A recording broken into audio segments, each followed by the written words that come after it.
Nani mokonzi Yesu mokonzi apesa biso fayulwe Yesu mokonzi na mboka ya Kongo Yesu mokonzi apesa biso fayulwe Yesu mokonzi. Nani mokonzi Yesu mokonzi apesa biso fayulwe Yesu mokonzi na mokili mobimba Yesu mo na Kongo apesi biso fayulwe Yesu mokonzi. Nani mokonzi bandeko apesi biso fayulwe Yesu mokonzi. Bana ya Kongo Yesu mokonzi pesa biso fayulwe Yesu mo bakongo bipai bozali Yesu mokonzi apesa biso fayulwe Yesu mo.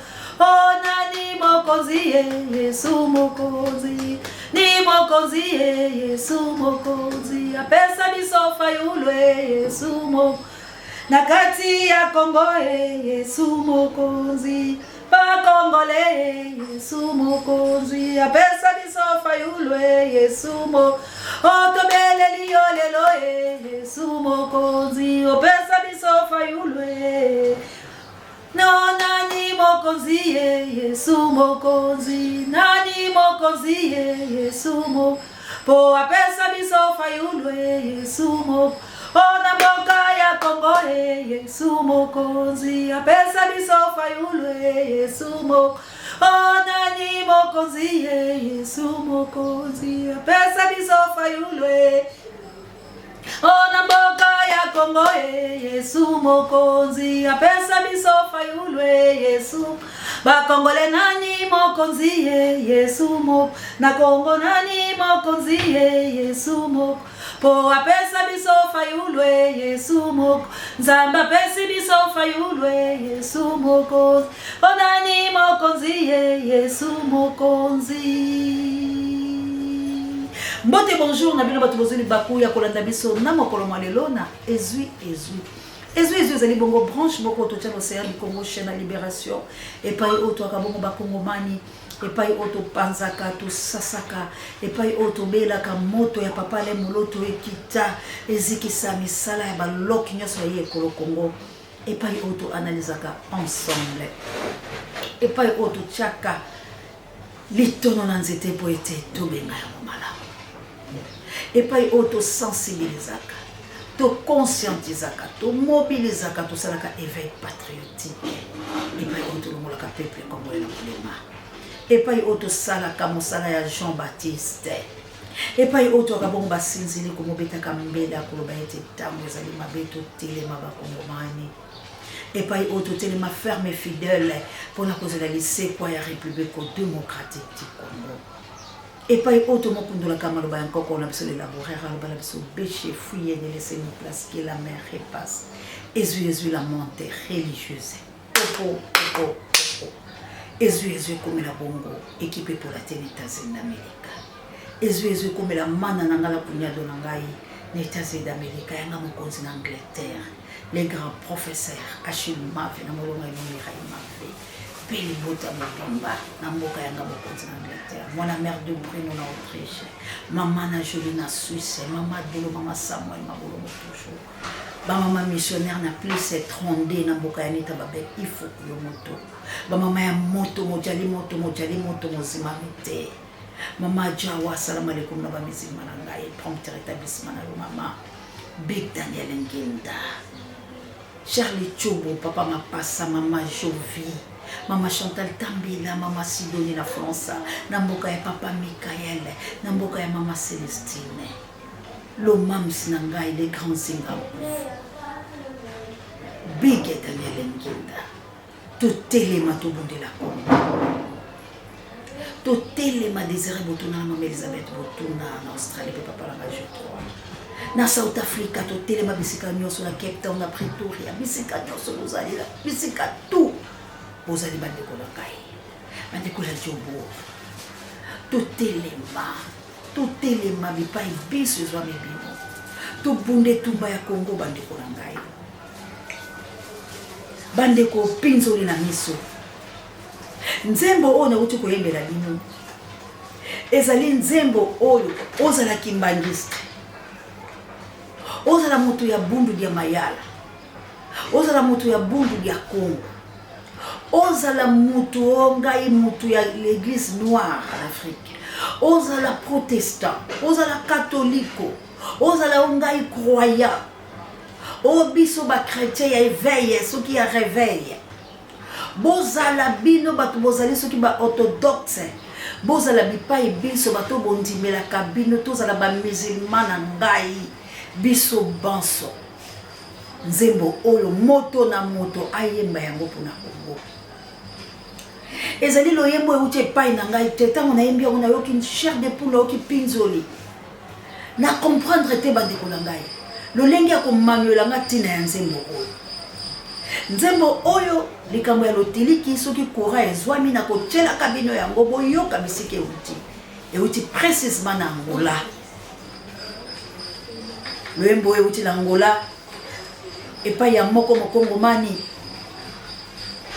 na kombo ya mama Bonyama soki nalobi yango mala Bonyoma Jacqueline. Bonyoma Jacqueline. Mama Bonyoma Jacqueline yende moto abengaki ngai alukaka osea alandaka osea kasasa na mboka. Mais mokolo mo alobi na koyoka numéro atikeli ngai voice. Mais akei na église ya bandeko assemblée alobi nzambe soki nzembo oyo ezali ya yo olobi na bana Congo bayemba yango ba reconnaître yo nzambe pe basenga na yo bandeko na ngai alobi na zwa mama osea po na zwa kaete soki na zwi to sololi na ye ndengai na yeko kumisa ye po voice na sila tikili akoyoka mena lingi ngai na ele loto solo amana uti église ya London na bozongi boye azuka telefone na abenga ngabo ko na yambe tango na yambe alobi nzambe azolo kumu nda detail nga biloko na detail nda yebisinga nga alobi mefo abila sina tikela ki onde voice ko benga onga la bengi yo ezali pona uti église ko bondela binzambe likamuni na ngai soki ezali pela ya solo yo nzambe mutolobi na nga na lingi pela zo mama osea na solo la yenga moko pona zo kaeto mama nali mama mokolo na mibu ebele na yokaki yango na bondeli bandeko la ngai na koyokolo banyoso te oyo toza komona ponga na lingaka blasphème te na bangaka nzambe makasi na tosaka ye na lolenge na nga ba oyo bayebi nga bayebi mais oyo nzambe azolakisa na République démocratique du Congo soki bokosabone na chaîne oyo te nalobaka namonaka la Dauphine 50C LMN quelque chose comme ça alobaka na bino bosabone bokozala desite nzambe akopambola yo na mosala za kosala moto nyonso ozalaka a na chaîne ya Libération komona teke ndeko lango ozosala mosala mabe te nzambe akopambola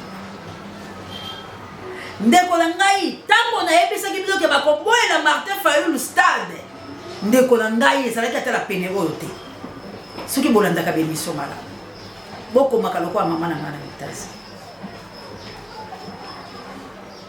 alobi mwana ngai oyoki baboyeli Fayulu masa nini avion baboyeli Fayulu stade makambo bandai koloba la biso totala toyeba mama akubaka na mosala nazaka de loko kopesa yo te po epala ngala mona ka nzamba pesi yo o ngala pesa ka dans bi prière nzamba mungisa yo te bande ko langa na bande ko yebisa bino kalanga bina yoki nyungu bakopesa Martin Fayulu stade Martin Fayulu madidi atambola kaka ndeka otambola nzamba et là qu'on a sepeli pour komona lisu ke zali temps est commis ya révélation na yoka maître Nico Mayengele la tika ya mobimba la commentate maître Nico Mayengele akufita azali makambo la zolo basoni bokotu na yebotuni ye mutayebi sekinga lobi pona nini yo sala ka be mission chaka nzambe la kati batu bazo sepela la motenga binga la sela ka batu te la sela ka molimo azo sanga na cabinet na nga binga na sela ka batu te nazali ko sala nzambe de tinda na ye pour la libération à Congo muto yo akosoma konga na zolo bakombo ya nzambe ala kama mabe asoma mino libéra la libéra pour nzambe da ko triompher la Congo mokolo mususu kaka maître Nico et pas ya président Eli tango na tie ko ebise makambo ya keleko sali pona ni otanga aka ko nzambe olukaka bayo kela ombawa ngana ebise ngal bita maître Nico ngai nde la yo kela kabatu mawa pota on azolo ba de la part de Dieu batazo yo katende la lela kala o kela kabatu mawa ngamuta ko yo kela ngama wate descend vivazali mais na ye ko kamwa nanzela ya maître Nico alingi a expliquer bino Daniel révélation oh Congo est-ce que mozo yo kama makambo ngana yo kaka nalobaki tozaka la sensibilisation biso tozo sensibiliser donc toi la minute ebelete yo yoka biso saisir opportunité eza sensibilisation po tozoza la temps ya ko sensibiliser ngonge bele pesa l'étape l'émission de tozo c'est la sensibilisation bande ko danga Nico abadi ko yebisa biso makambo ya Daniel mais malgré lolenga peselaki Daniel na kati ya libulu ya bankosi yango tende la chiffre 21 onga ya kolobela lelo Daniel a libulu ya bankosi ezalaki roi na koboya kotosa préparer banyama na ye pendant 7 jours pour balia Daniel avec la force de Daniel à côté 21 jours ezalaki de ya prière ya Daniel oya kataki alobi moi je dois prier pendant 21 jours pour nzambe akokisa posa ya motema na nga pour nzambe asala qui est Daniel. Daniel a discernement, on a au discerner ma cambola, on a même Daniel. À quand je dois prier pendant 21 jours. Enzamba répondait que Daniel, elle va ma prière. Mais le diable, le col a l'ingakate, a kandi les bons délires Daniel. Pour commater, pour Daniel à mon ensemble. Daniel a eu à l'obin na koti kate. Le coup na kate qui 21 jours. Nzamba pesi ngate na 21e jour nanga. Je dois changer encore position. Pour Nzamba salanini. Aya no la ngai. Tamu Daniel a zo changer position. Nzamba lobi non. Ngala si la tindela ki Daniel. Comment Daniel a tourné le soso? Position. Donc 21e jour à sans répondre Daniel s'il vous plaît boyokanga. Je mets comme on a Nico Mayengele, maître Nico, comme on a révélation. Cela veut dire ton de Dieu pour peuple congolais pour se repentir parce que c'est le même Nico Mayengele que les gens me critiquent parce que nous avons la mission dans le combo ensemble. Alors pourquoi maman c'est ya ce qu'on se le kambocha ka nzambo linga batu bayo keloma mais le même maître Nico Mayengele a compris non ce qu'Océan nous disait c'était pas Océan mais c'était la voix divine oh Seigneur biso sotolanda et à côté na kati révélation à qui plus loin qu'on révélait bilo les choses oh belé vous comprenez qui était pour le 21 le chiffre 21 qu'on les caté et pas y nzambe ça s'accomplir. Prière de Daniel, les a dit à 21 jours, il fallait qu'à 21e jour, Daniel, les prières d'Aïe allaient exaucer le peuple congolais. Cela veut dire que comme le 22e jour, Daniel ne peut pas changer encore la position par rapport à sa prière parce que Dieu a si à exaucer qui Daniel. Donc quand Daniel le change, cela veut dire Dieu n'existe pas. Parce que Daniel a contacté pas Nzambe Kolobalaye, Nakatina Yondai, pendant 21 jours. Et il faut notre réponse nanga, menga nazaka kokila pendant 2 semaines. Et 21e jour. Ou 21e jour. Daniel a zubi ya mute. Nzoka biyano se yaki. Mais Satana, il ne fallait pas ange Michael à Kende. Il fallait archange de Kolanga. Différence, il y a ange et archange. Moto akendaka ko délivrer, oya akendaka ko bundela, ezalaka archange Michael.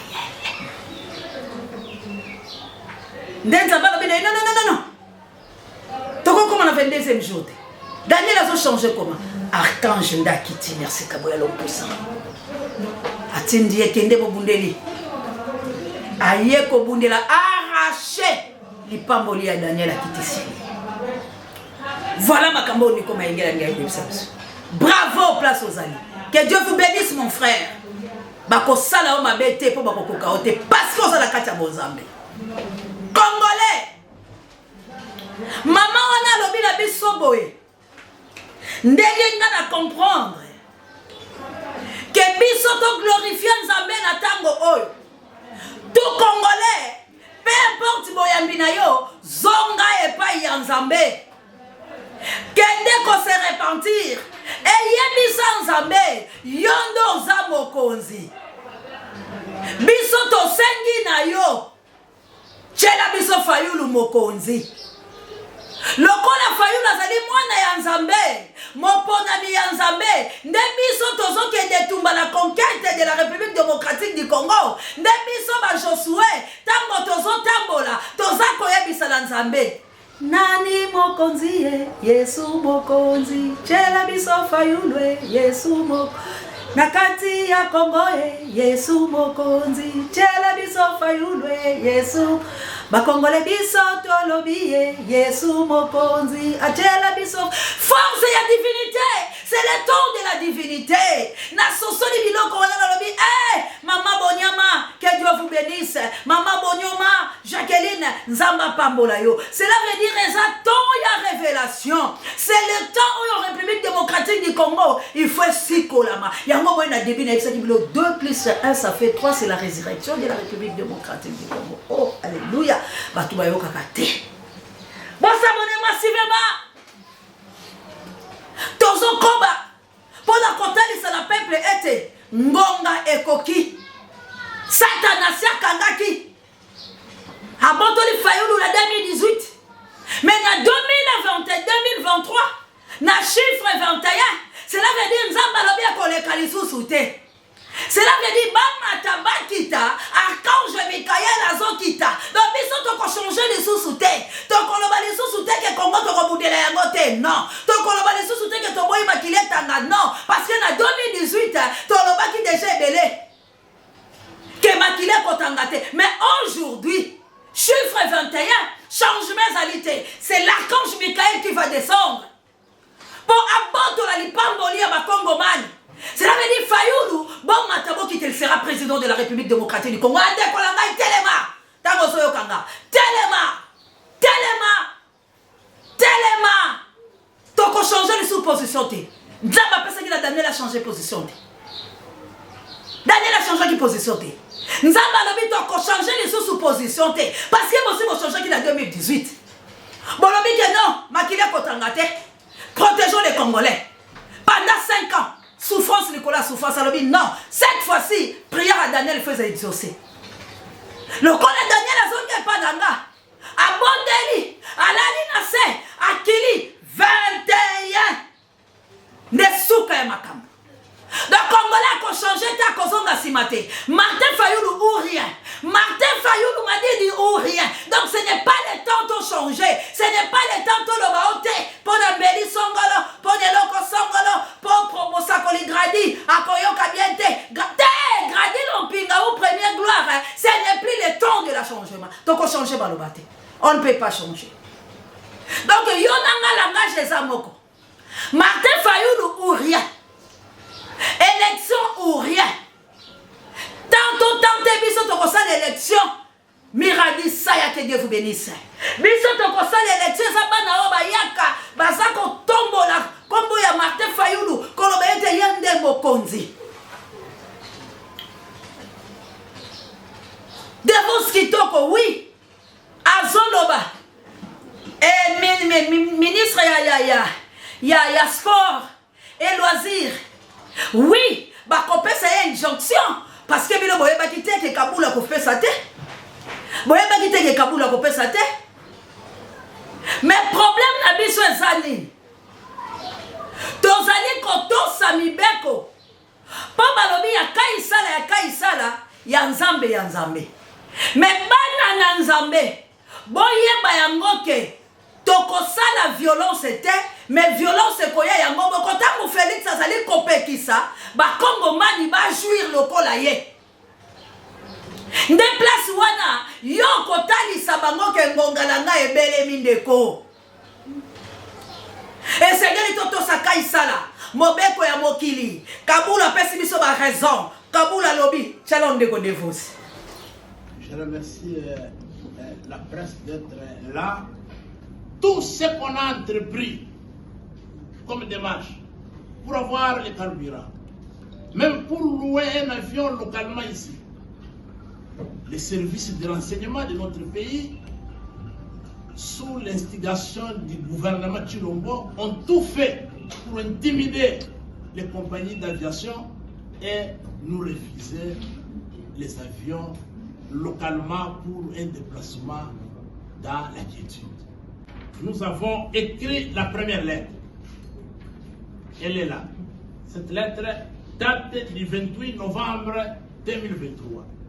Le 8 décembre, soit 10 jours après, nous avons fait une lettre de rappel au ministre avec copie pour information à tous les services impliqués dans la gestion du stade de Martyrs. Toujours sans réponse. Ça, 10 jours après, chers journalistes, aujourd'hui, à 10 heures, à notre grande surprise, le ministre nous oppose les faits de non-recevoir. Le ministre refuse de nous accorder les stades de Martyrs à location pour les meetings de fin de campagne. Est-ce que la peur de la démonstration de la légitimité?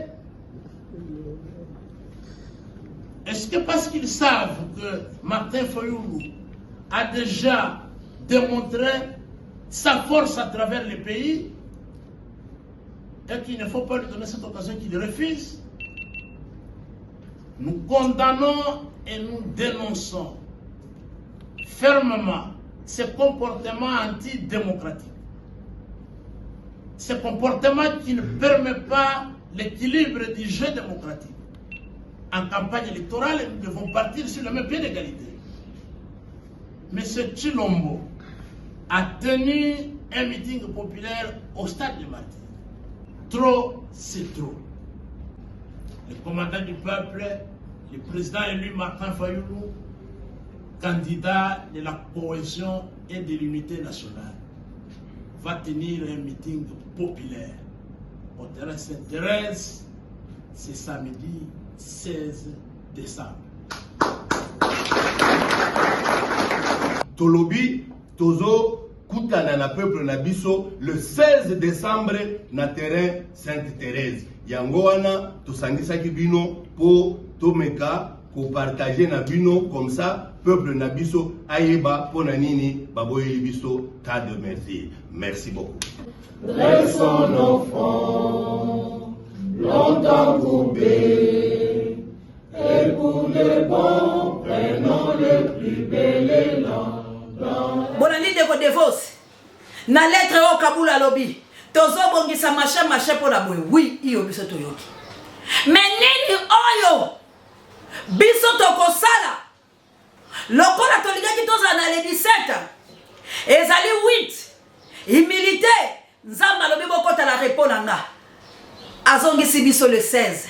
6 plus 1, 7. Cela veut dire que nous avons la réponse à Nzambi. Nous allons compter pour la selon révélation. Nzamba lobi, mikumba la bida komi ngonganga la zoyamo. 8, humilité, molinga bokota yamo la hypocrisie. Mais il faut regarder les personnes qui ont compris ça au repos. Vous tous qui êtes chargés, fatigués, venez à moi, je vous donnerai des repos. Peuple congolais, il est fatigué. Peuple congolais, monyo ba monakate.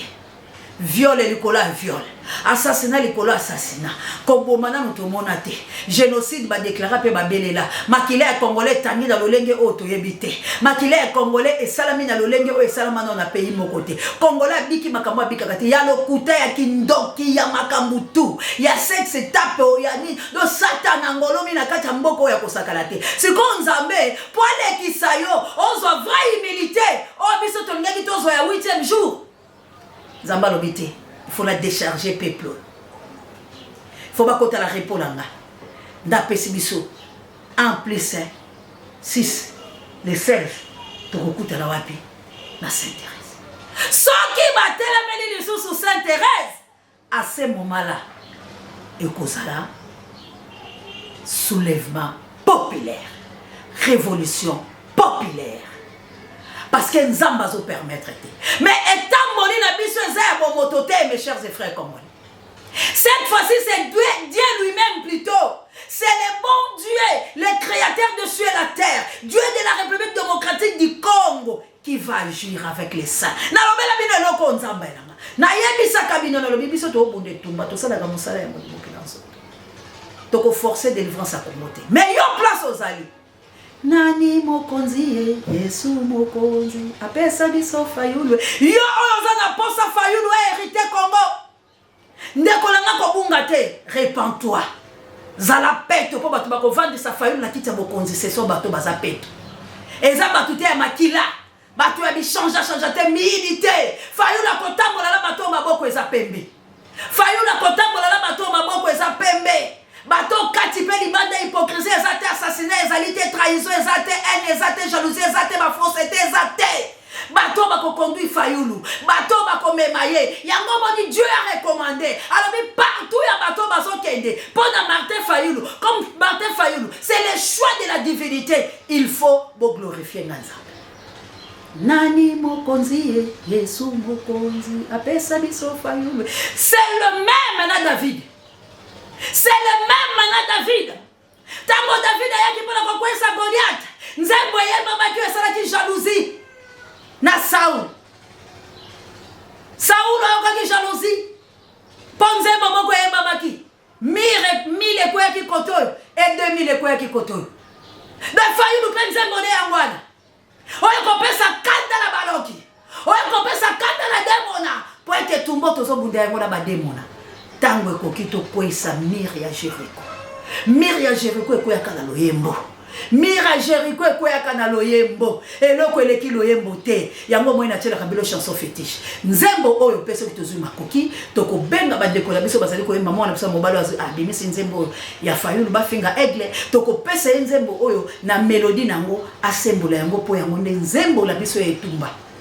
Nani mokonzi Yesu mokonzi apesa biso fayulu Yesu mokonzi ona mboka ya Kongo Yesu mokonzi apesa biso fayulu oba mama nani mokonzi Yesu mokonzi apesa biso fayulu Yesu mo obiso nani mokonzi totambola kabo netumbola biso yewa Yesu mo fayulu liboso apesa biso fayulu o mato kitezanga tende kolanga oko ina cheno pam oko budi société de la presse na kochela bilo voice uche pala ngate mama Bonyoma Jacqueline mama nazana 75 ans azana Angola yende mutabenga kilobi ngaya nganite nzembo na yebi yangote na yemba yangote kaka lolenga pesi lolenga pela zo pesa soki boko inangete libilo mais comme itango ya Martin Fayulu madidi nzamba zo la kisanzeleza pole cela veut dire yo nguna longwala nzela yo oyo lingi Congo te ta ya repentance.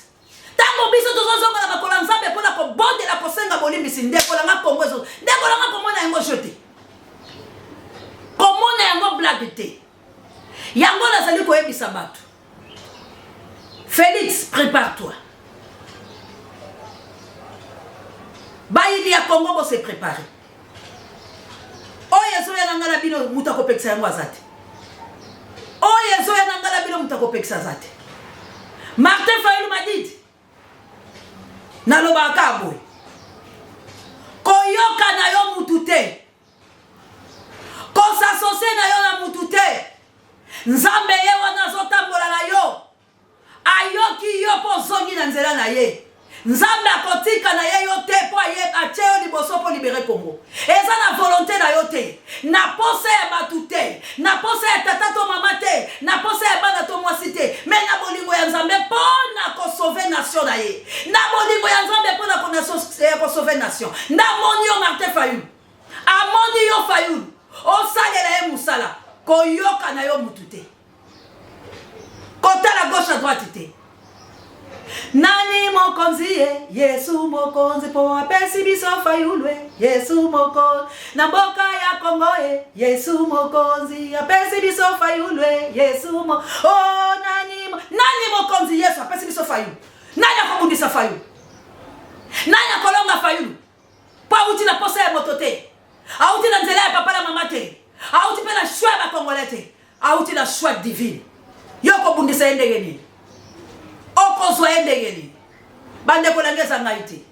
Gala nyoki na loba maka mususu. Na yaki na tableau na maka mususu. To préparer la kabuya ko sensibiliser le lenge mususu. Kasi Nzambe pe la bolingo na ye. Yango to lobi boy.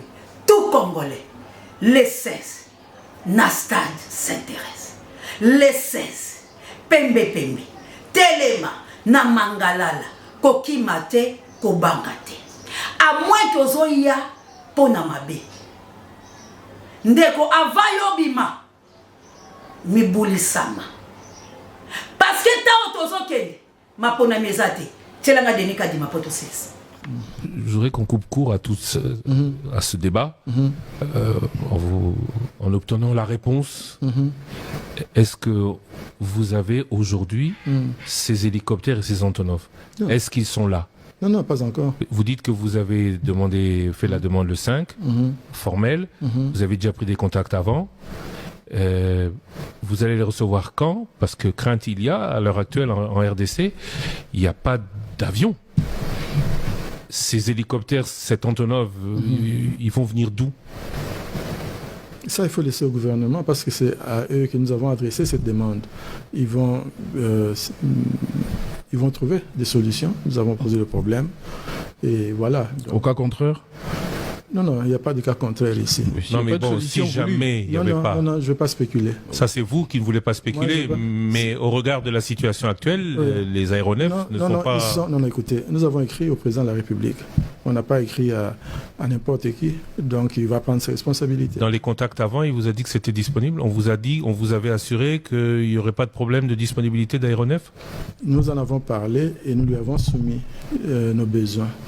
C'est tout ce que je peux vous dire à cette étape. Et moi, je sais que l'essentiel sera fait. Donc, s'il y a problème, si c'est pas possible, la faute n'incombera pas à la CENI, c'est ce que vous voulez nous faire dire, mais au président de la République ou au gouvernement. Ça, c'est une façon de voir que je ne partage pas. Pour moi, je me dis, nous avons toujours eu des relations de collaboration avec le gouvernement du pays.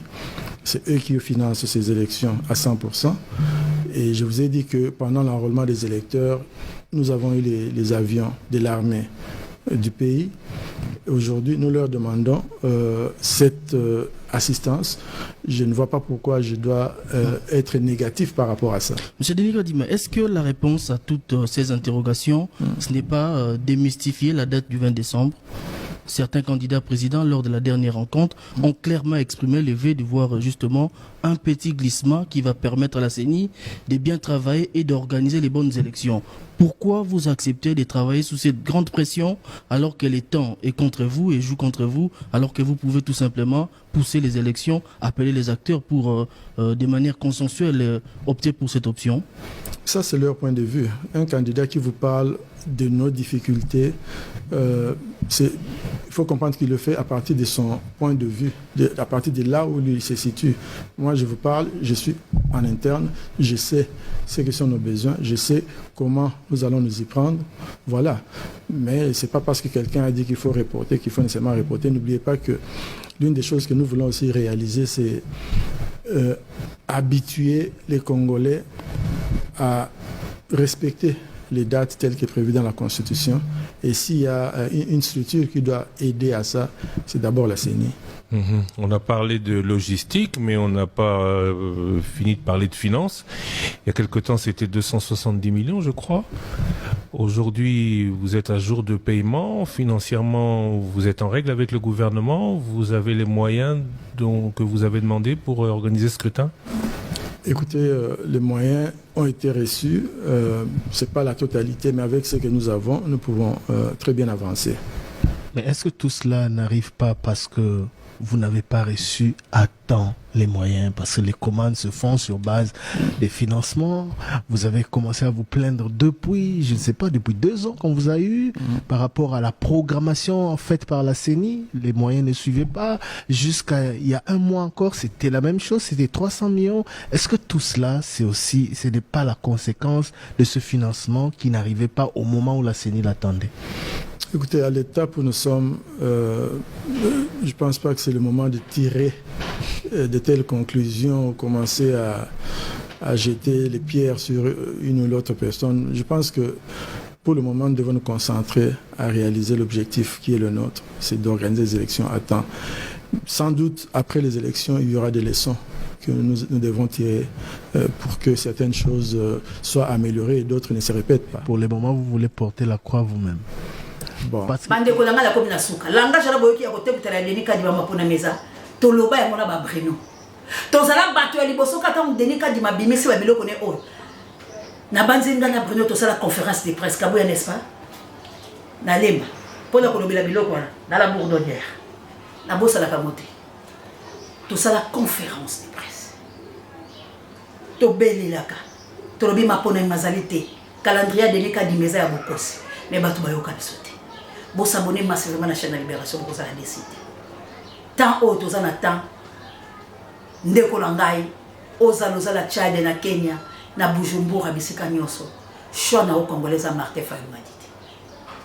Choix na yo, ezali Martin Fayou Madidi. Ko sazarde to koyoka Sonia Pam. Ce qui Martin Fayou Madidi est président à Congo. Congo et Kobunde Tumba et Kocha Martin Fayou la place ezangate. Vraiment, je ne pensais même pas. Je ne pensais même pas. Tout soldat congolais, jeunes Kinois, révolutionnaires, résistants, tout les mabissonniers sur le coup la moutoumoko, tout sauver patrimoine nabiso. Complot basali contre Congo. Et aussi là, pour Nzambe ya Congo télé. Soko yo kinga mala, okosiko le kolona. Na sentimate, na rekoli ya kanyakate, na boko cité, mais autant que la nzela alima ya solo, partager monsieur Olo, s'abonner, banda ko se repentir, pe tchaka fayulu, liboso ya nyoso, nzambe ya lola, akopambola yo. Merci la Kabouya Longue Puissant échange pas l'équipe qui gagne. Prompt rétablissement, la pape Dieu directeur recherche stratégique et ça mon compte pareil avec monsieur Labiso, popo. Pour remettre Angola, no bon dia, botarde. Bonne nuit, monsieur Bokomela Bino. Mamour d'Angola, no mokitene, Florence Matondo Bilo. Merci encore une fois, dans la servante de l'Éternel, Maman Bonyoma, Jacqueline, Nzamba Koba, Nakopesa Oyamengi, pour Nakopesa le peuple congolais. Que vive la guerre, que vive le président Artefal Madidi.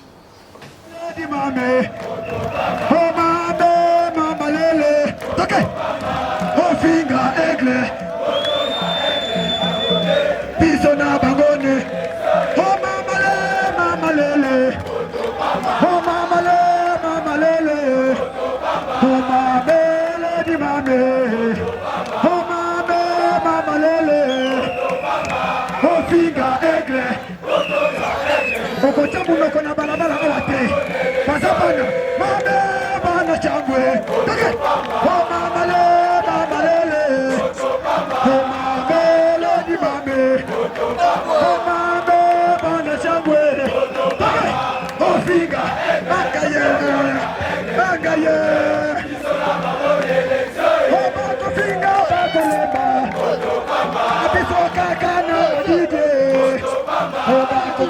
Bako songe, abiso kakana